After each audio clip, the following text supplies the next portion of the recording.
Hello, I'm Howard Mann, creator of Conscious Shifting, and welcome to Conscious Shifting. Before we get started, a quick warning and disclaimer: conscious shifting and all known side effects will improve your physical, mental, and spiritual health while providing the ideal environment for spiritual awakening. So, with that, let's go ahead and get started. Nothing really new to update since the last live, other than we're just a few people shy of 6,000 or 26,000 in our tribe. So thank you all for that. And that's about it. The books are selling well, and I'm working on the new one. I've started little bits here and there. It's been extremely busy. Hi, Susan. Hi, Trey. How you doing? All right. So the topic of tonight's live is fear-driven worldviews exposed. So, have you noticed how much news and social media focus on negativity, especially when they can find what they presume to be evidence of impending doom, such as the upcoming eclipse? Do you ever wonder why so many paint pictures of the world's end? The end of the world is described as everything from God destroying Earth to natural disasters destroying humanity. We're taught to expect natural disasters, famine, disease. Reports indicate that a majority now believe World War III is approaching quickly. Still others blame dark forces and the Antichrist, believing that Satan has taken over. Let's see, what do we got going on there? Oh, that's because Susan is in YouTube. So I can see both the YouTubers and Facebook. But if you're in Facebook, you'll only see the comments from Facebook. And if you're in YouTube, you only see it from YouTube. So that's just the way it is. And I can't really do nothing about that. So if there's questions, I'll try to specify so you know. So what do all these things have in common? All these beliefs about doom and gloom and disaster on the horizon and all this kind of stuff. Fear. That's what they all have in common. There's fear of each other, fear of the future, even fear of God. We've been so conditioned that we even take something as glorious as the coming of Jesus Christ and wrap it up in fear. So, one question I would ask, hi, Cheryl, how you doing? Has fear ever stopped anything? No. More to the point, fear manifests problems and then intensifies them. That's what focusing on fear is going to get us. Hi, Tina. So long before humans walked the earth, there were natural disasters occurring on a regular basis. Now, it's smart to be prepared with food and water and that kind of stuff for disasters when they strike. Uh, Food scarcity can result from extreme weather like droughts or hurricanes, or from man made disasters like terrorism and warfare. However, preparing for massive disasters is difficult and sometimes impossible because of widespread hysteria. So don't get fanatical about it. A lot of people dedicate every ounce of their energy and every dollar they have to this uh, kind of stuff. And at some point, it becomes futile. What's going to be is going to be. And the only thing you can really do about it is to remain spiritually centered. And that will make all the difference in the world. Acting out of fear is only going to add to the problems. So, the recent pandemic exemplifies how fast fear can spread and dominate consciousness. Many people have lost all faith in the ability and the integrity of world leaders, and for a good reason. Additionally, when you have spiritually unconscious world leaders, their fear is seen as weakness and as an open invitation to wreak havoc on the world by those who dwell in dark places. This is on full display on the world stage. And as for the Antichrist, dark forces, and yes, even the Antichrist, are nothing more than manifestations of extreme identification with ego. Thank you, Cheryl. Yes, Trey, that's right. All you're going to get with fear is more fear. So it gets so dark, like there are people talking about this full moon, this holy full moon, you know, mapping out, oh, it makes a cross over the United States and this kind of stuff. It's a sign of, the Antichrist or Christ's second coming, the end of the world, this kind of stuff. You start talking about these radical interpretations of Revelation. Many people believe that the number of the beast is inevitable, given the direction of world governments. Now, they may have a point, but consider this. Going along with evil thinking or doing the work of evil governments isn't any less evil than taking the number 666 on your forehead or on your hand. So, what can you do? Well, are your thoughts and emotions inclusive and loving, or divisive and fearful? It's really that simple. No matter the circumstances, remain spiritually centered, in other words. Align with God, the all knowing eternal consciousness. So, what's to fear?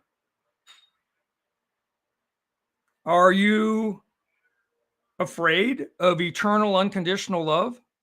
Does that scare you? I don't think so. So, if you really center yourself in your spiritual beliefs, there's nothing to be afraid of. I can tell you that nothing in the physical world is going to change anything in the spiritual realm. The physical world is temporary. Whatever happens here happens, but the spiritual realm is eternal. And that's something to always keep yourself aware of and align yourself with the spiritual. It's that never changes. That's how we know it's the ultimate truth. It never changes. It always is what it is. Only the stuff of this world changes. And so it can't really be the truth because it's constantly changing. It's just we're moving from one misperception to another misperception. Now, eventually we will work our way up to higher consciousness, but why not just go there? Why not just make that your focus? Make that your works. Make that your line of thinking. Then you don't have to worry about any of this stuff. You know,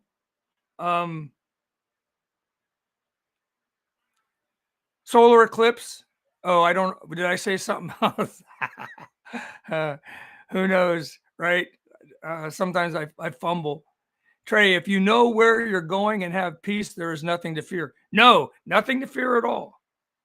That is identification with ego, which is basing reality upon the people and events of this world. And that is just a blip on the radar. It's over in a flash, the whole thing. Whereas spirit is eternal. Consciousness, supreme consciousness, spiritual consciousness are outside the realm of physical reality. So there's no time or space.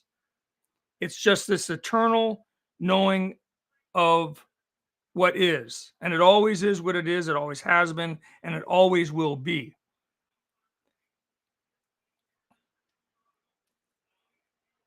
Kim says, I will pause and reflect how grateful I am of the light the sun brings and all the life it sustains. Exactly.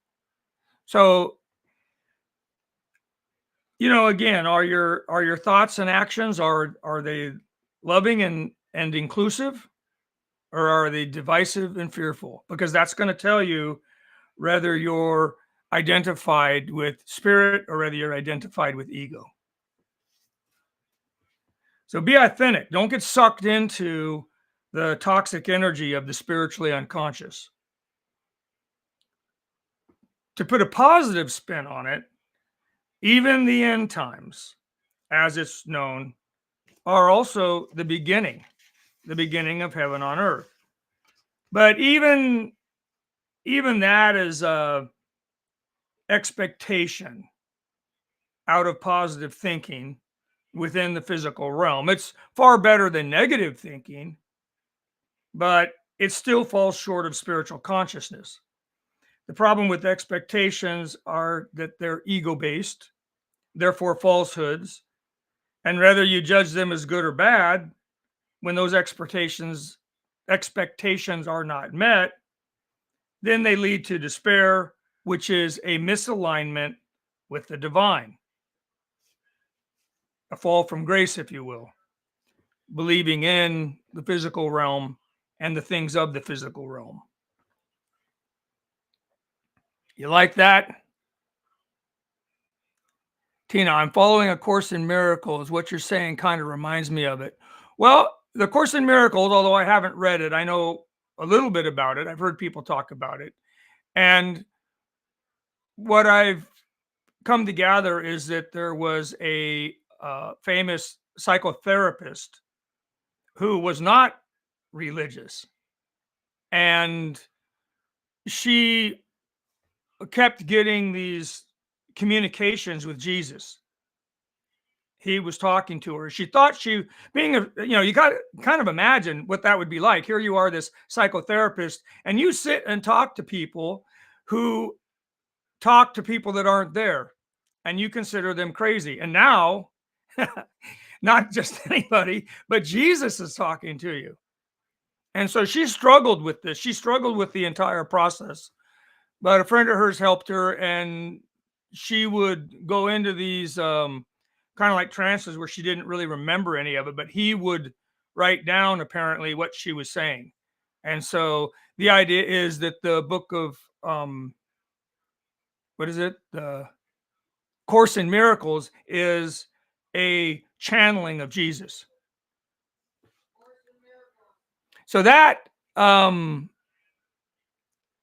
pretty gnarly if you think about it.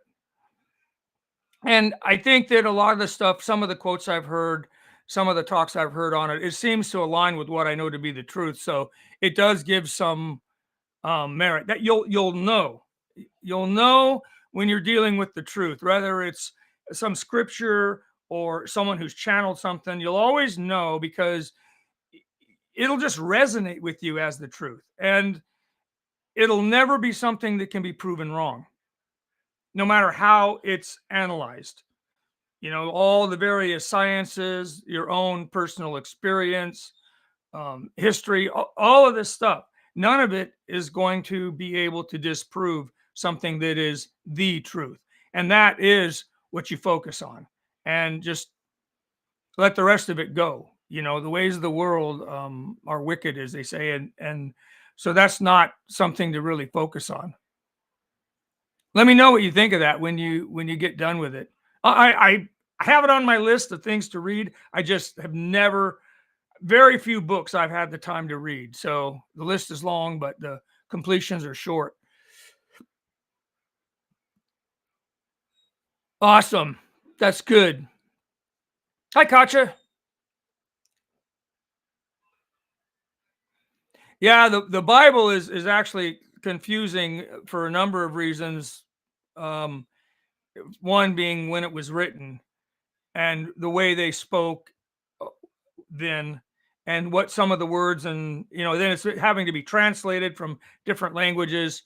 So you're talking about something 2,000 years ago in different languages with people with different customs, different mannerisms of speaking, whereas the Course in Miracles is more modern and more, in plain language for people of the Western world, but still, biblically applicable. Still talking about the same thing.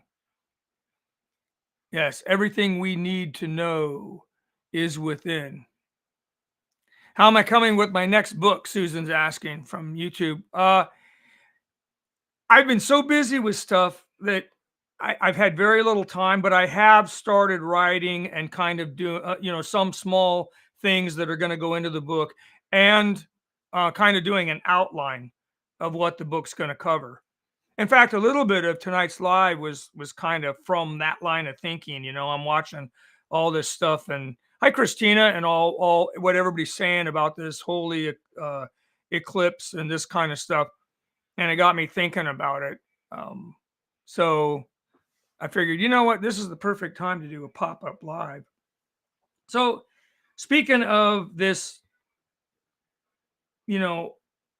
holy eclipse, the issue at hand is, do you align with ego or God? And if you want to watch the signs of nature, such as an eclipse, then let them be signs to remind you to align with the Great Spirit. There's harmony and cycles and truth in the cosmos.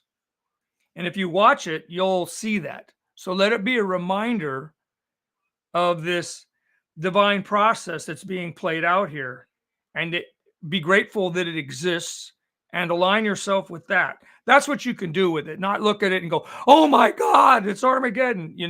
That's not going to help. There's going to be, in this divine process that's unfolding, some horrific events, but they kind of have to be, because that's where spiritually unconscious people are. That's where the consciousness is. So that's what's going to be manifested. Those events have to take place so that we can create the opportunity for the spiritually unconscious to rise in consciousness, which is what must happen for us to get through this. So it's not that there's not going to be bad things happening. It's that, look at it from the bigger picture. At the end of the day, it's a good thing. What it is it's the stuff that's deep within the subconscious that's being projected onto the world stage. And that provides an opportunity to do things differently. That provides the opportunity to look at it and go, whoa, what were we thinking? There's a better way to handle all of this. And so that's the light in the dark.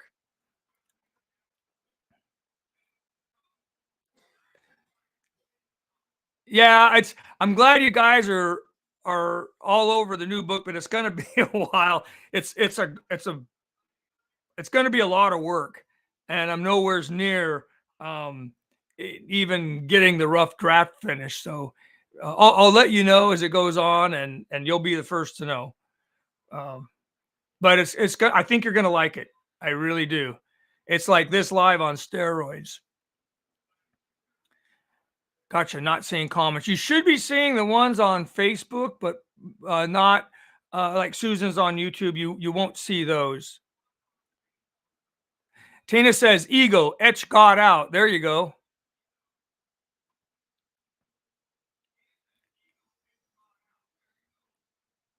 Susan says from YouTube, there is 1.5 million people here. It's crazy. Yeah. And everybody's at a different place in their spiritual journey, but we're all here at the same time. So that creates a lot of differences of opinion, shall we say. And some people aren't real good about agreeing to disagree. But inside of everyone is the same light. Never forget that. Never forget that. Inside of everyone is the same light.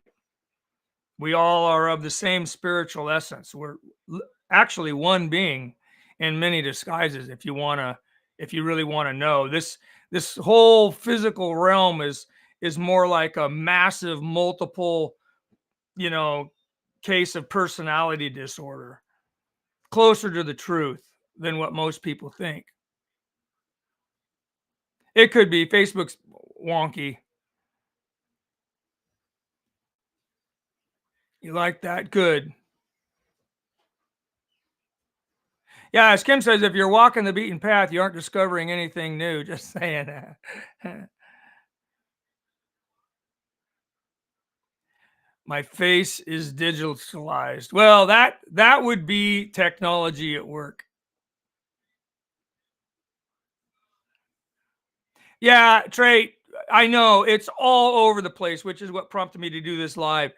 Don't pay attention to the doom and gloom. I mean, even the little bit of it that may have some truth to it is just not worth putting your energy into. That's not what you want to contribute to. It's again, it's just the um, it's what needs to happen. It's happening on a global scale. It's that dark night of the soul I was talking about in the last book. You know, you have your own personal dark nights of the soul, but sometimes we go through it in large groups. This happens to be a particularly rare event. It's a global dark night of the soul. So humanity as a whole is going through some spiritual tests or tests of consciousness. And what you're seeing is the potential to have a massive rise in consciousness if we get this right. But in order to get it right, we have to hold a higher level of consciousness all the way through this and not resort to the old ways. And then the old ways will fall away and you'll see a new world of a higher order. Eventually, this will lead to heaven on earth. We're quite a ways from it at the point, granted, but that's the future.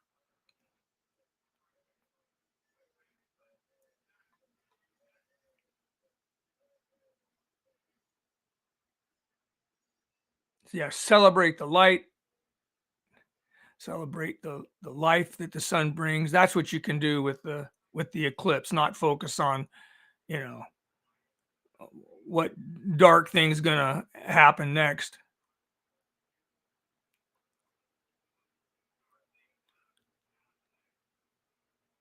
Yeah, the desert looks really neat during an eclipse.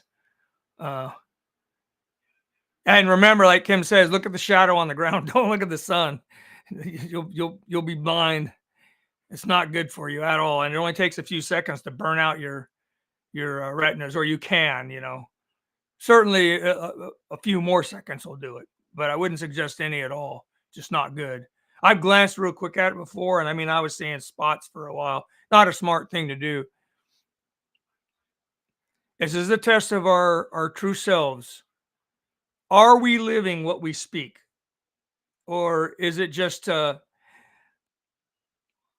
mask that we put on? And when the stuff hits the fan, we resort to lowly, limited creatures and all that kind of stuff. That's what's going on. So, the dark part is there because that's what's in the way down in the subconscious ego. And it's being brought up so that we can deal with it. That's another way to look at it.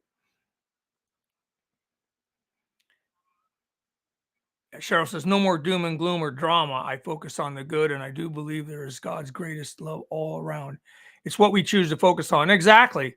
And it's all a choice. And that's the point of all of this is, what do you choose to align yourself with? We're creating this reality because we've chose to believe that we've separated from God and we've separated from each other spiritually, I mean. And so, but that's what allows all of these games to be played, because we don't see each other as the same being. It's not it's seen as, my mind body is competing with all these other mind bodies, and so it's like a game to come up at others' expense, and that is not spiritual consciousness.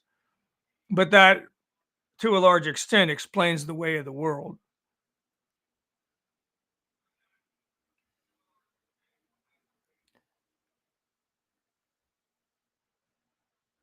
Tina says, I needed to hear this today because I'm being pulled in a little bit.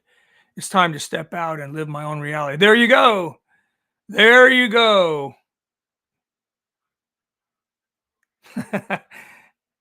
Christina's asking, do you think it's odd that the eclipse is in the pathway of 8 towns named Nineveh? There's more things with this eclipse in the Bible also. I haven't really looked into that too much, but yeah, I've heard people say that a while back there was one that crossed towns called Salem, which has biblical ramifications, and this one is crossing in the other direction, so it's going to form a cross on the ground. I don't you know, I don't put too much into all of that. If it is, fine, it's interesting, but I just accept that there's this divine process being played out. My attention goes to divine guidance. What would the Holy Spirit have me say or do in this moment?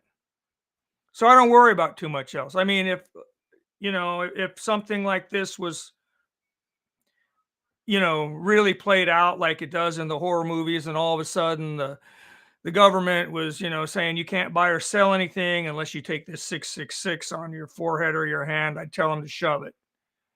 Um, you know, so but until that happens, I'm not going to sweat it. You know what I mean? Um, but I always try to, even in things where there's some kind of tension or some kind of abrasiveness, I try to, put things in a way that plants seeds, to help somebody, because more often than not, when I'm talking to someone or when I'm dealing with somebody, I see them as a level of consciousness, and divine guidance will help you with that, and also what you can say or do that'll help them, kind of nudge them a little bit up to the next level. So that's my entire plan. I don't deviate from it. I don't. I'm interested in a lot of things. I'll read stuff, but I don't get too caught up in it, and I just deal with what's in front of me. But I deal with it that way.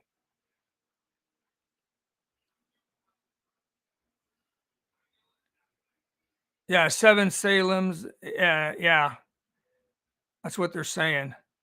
I haven't verified it, but that's what they're saying.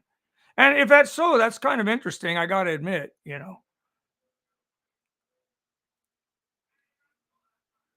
Exactly. Don't sweat the small things. Kim says, what I find fascinating is I never realized the birds and animals go silent during a solar eclipse. I never noticed, because you were silent and mesmerized too. It's kind of a weird vibe. You do stop and kind of take notice. I mean, all of a sudden the sky goes dark, uh, and it's almost like time stands still. So it's a good time to, you know, be reminded of cycles and nature, and the intelligence that is governing this universe. Things aren't chaotic, and we can be grateful for that. Planet Earth isn't going to go spinning out of orbit.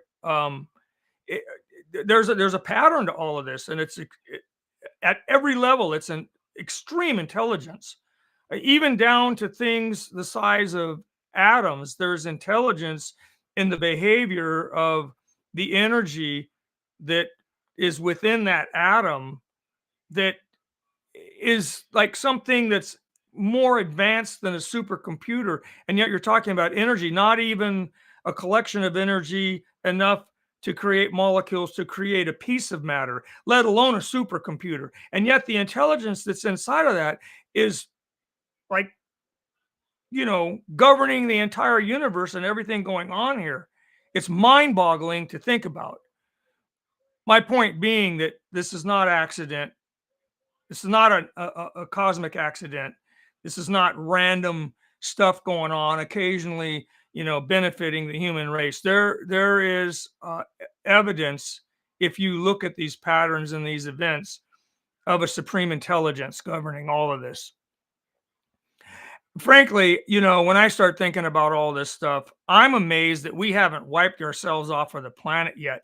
That to me is about as strong an evidence as there is that there's not some kind of intervention. Because if you look at the way mankind behaves and has behaved, we should have wiped ourselves out a long time ago. And yet here we are. That to me, it seems like evidence of some kind of intelligence kind of buffering what's going on here. So somewhere in our subconscious we know, but what we live is not necessarily that. We're in the process of becoming who we are in entirety.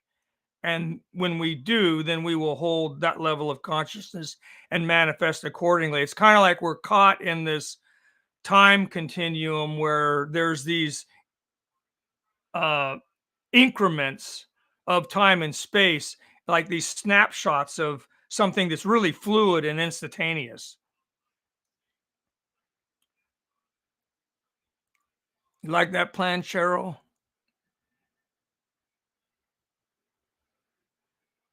Yeah, reset of sorts. It is.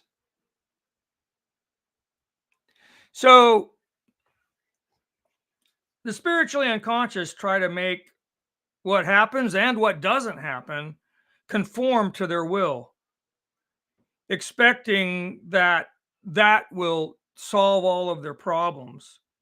However, their will as is their ego, and that is of limited consciousness, so it's only capable of manifesting a limited reality. You got to get a little bit bigger than that before you're going to start changing much here. And then there's those that have absolutely no beliefs, certainly no spiritual beliefs, and they look to science for the answer.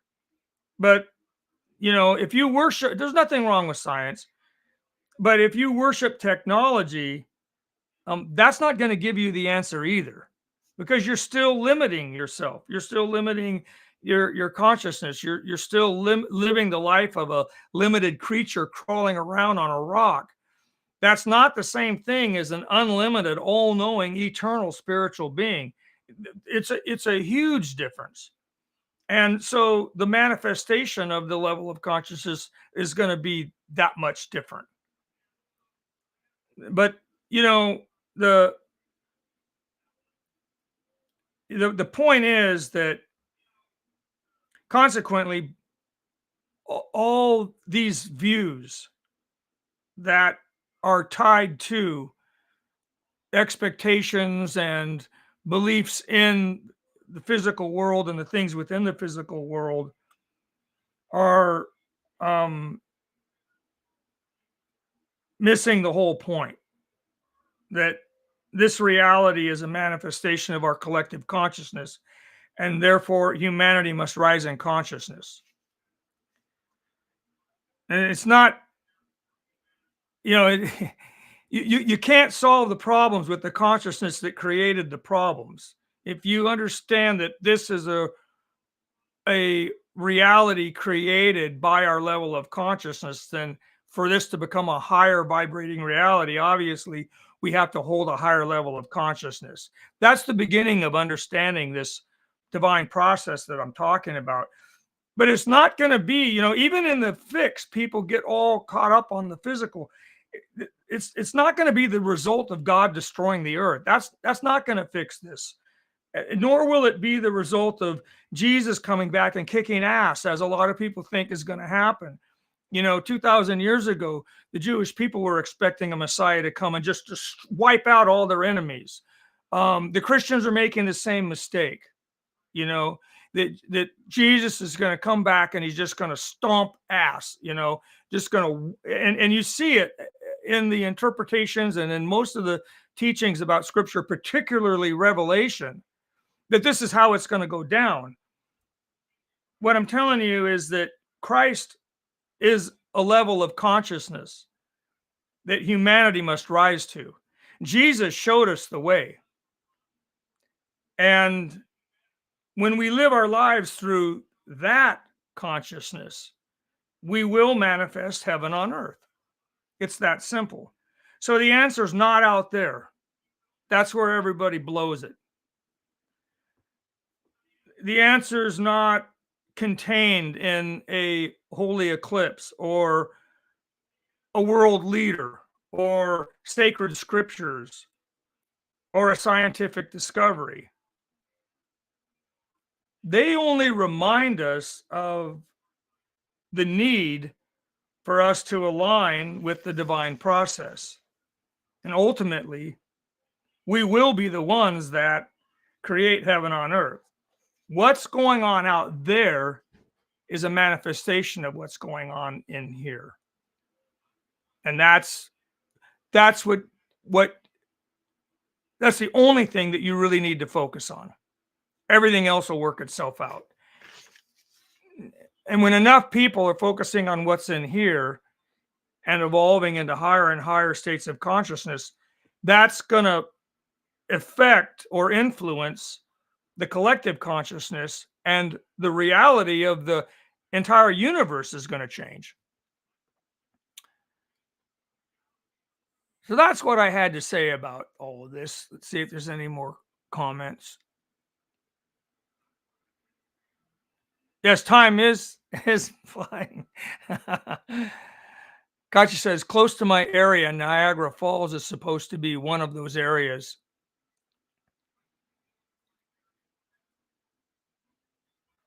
Kim says, I'd be burning Palo Santo outside my house so it can waft in and out. She does too. Like, it's like saying, Katya's asking what that is. It's like holy wood. It's a spiritual practice to rid the area of negative energy or bad spirits, that kind of stuff. Yes, thank you all for showing up today. So I don't know if there's any more questions, but that's all I had to say about it, unless there's something else that you guys want to know. I'll give it a couple of minutes. Yeah, so and remember now, we do in this household practice some spiritual practices, but remember that dark spirits and negative energy and all this kind of stuff, it's all based on what we're projecting, the energy that we're projecting out into the world. So you get people that are way down in dark places within their psyche, way down in the ego, extremely identified with the ego, where they see the things of the world as being the problems and they're the victim, and they act out or retaliate. And this, it can be something fairly small, but it can also develop into something very large. People that do these heinous crimes, serial killers, for example, are like, they're really in a dark place and the energy they're projecting is that dark. And if you get a bunch of this together, or a bunch of people believing in this kind of stuff, it can manifest as something that seems like dark spirits, or seems like evil energy, a demon, Satan, or whatever. But that's all it really is. It's just this energy. And so the way to deal with it is not to entertain it. I don't worry about any of it. I maintain a really solid spiritual connection with the divine, and I'm never troubled by any of this stuff, no matter where I am. I go into places that, people say is like, oh, there's all this horrible stuff that goes on. There's all this dark energy, and the energy shifts immediately, and that's how it is. It's kind of like when somebody, like there's, it could be anything. Let's say you're at a funeral and everybody's like really kind of bummed and sad, and there's just a really heavy energy, that whole death thing. And then somebody walks in that's, you know, not in that dense vibe, and the energy of the room shifts. Or, maybe a room where people are just kind of humdrum or bummed out or kind of angry, and somebody comes in all uppity and cracking jokes and giving people props and comes up with solutions to all the problems. The whole energy of the room shifts. And that's really what I'm trying to get at with that. And somebody out there must be wanting that, because that's I was told to talk about that for some reason. I didn't plan on it, but that's really how to understand dark energy and evil spirits, if you will. And possession, that kind of stuff is just identification with that. It's like you believe these falsehoods, and so you live them. Um, and so I'm not saying that some people can't get into some really weird places and some really weird stuff can't go on, because it can and it does. But you don't have to worry about it if you're not entertaining those thoughts, and you hold your spiritual center. And the solution to all of that is just that. It's higher vibrating energy. If you want to, exorcism, that's one way to see it. And evil spirits, it's just higher vibrating energy dissipating lower vibrating energy, and the result is peace.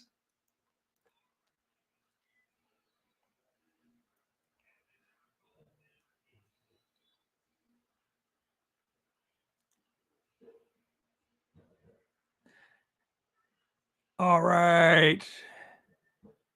And all of you. Okay, Christina's asking, so I don't think voodoo curses are real. I'm not going to say that they're not real, but they're real because the person casting the spell believes them to be true, and the person who is put under the spell believes them to be true. And that's what gives them their power. If either one of those people truly changed their beliefs, it would stop.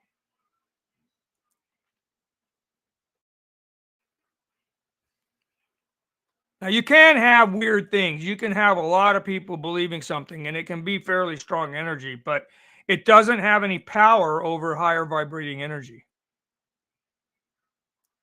It can't. That's why I don't worry about world events. It doesn't really matter to me. It's not that I'm not concerned about people, but I'm so accepting of this divine process that it really doesn't matter to me what happens. I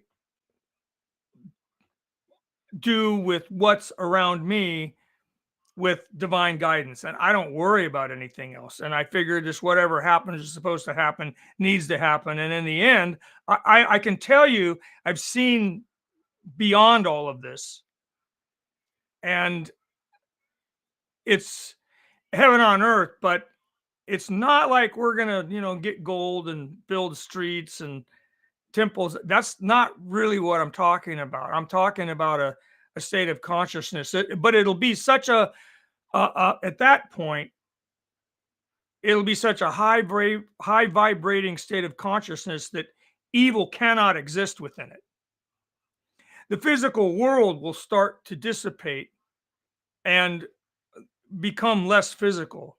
The veil between the spiritual and the physical will start to dissipate, and they'll merge into one. So it's not really like we're going anywhere, like these people that think, oh, we're going to travel to the fifth dimension, or it's not really like we're going to create heaven on earth as we know it. The reality here is going to shift, and this lower earth that we're currently living won't be able to make the shift. So right where and when we are now, we will transition into what you could describe as heaven on earth, because it won't have all of the evil stuff that goes on here. It simply cannot exist in that higher consciousness. That low vibrating energy cannot exist within that higher realm. It's too dense, it's too slow. too dark for the light, you know? Think of it like that.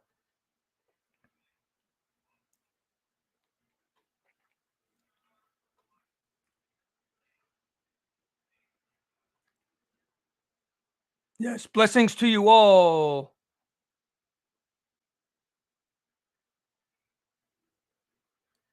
Yeah, give no energy to it. Shift happens. There you go, Susan. The light will drive out the dark. Trust and believe, says Trey. Exactly. Don't ever give your power away, says Christina. Yes. Stay on the divine path of light and love and the fruits of the Spirit. Yes, Cheryl, they will be yours. Can't hate whilst you're loving, Kim says. Have to protect your peace, Susan says. Yes. Within you, you know, is spirit. And if you connect with that, that's what you'll project. And so that will be your contribution to the world. It's like you become a portal for the divine into the physical when you open yourself up to it. And that's your contribution. And when enough people are doing that, heaven on earth is what we're going to manifest. We won't be capable of anything else because we just won't hold. The heaven will be the state of consciousness that we hold. So that's the only thing we'd be capable of manifesting. All right. So you all have a great weekend.